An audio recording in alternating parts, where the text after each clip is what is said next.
For today's game, we are doing a building challenge. We have building blocks in several different colors. Ours happen to match our cranium dice. If you don't have the game cranium, or if you have different colors of blocks, just go ahead and write the colors on slips of paper and then you can pull them out of the bowl for each turn. The way that we're going to play is you roll the dice each turn, and then you're going to build one on top of the other using any of these that you have in the color that you roll. And then every time that you make it tumble, you're out. So say we had 5 players, whoever made it tumble first is out, then you play with 4, then one person goes out, then you play with 3. Whoever is left at the end is the winner. You ready to play? Yeah! Okay, here we go. You go first. It's gonna start it out with the purple, actually. Oh, it's purple. Yeah, it kind of looks blue, huh? That one's the blue.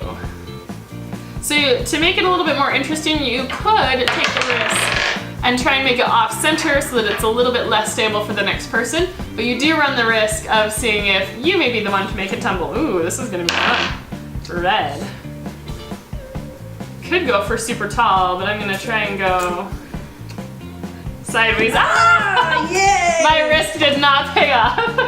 Yes. So that is how you play. If you enjoyed the game, make sure to give us a big thumbs up down below. Thanks so much for watching, and we will see you next time. Bye-bye. This is really fun, and it's short. I want it to be long.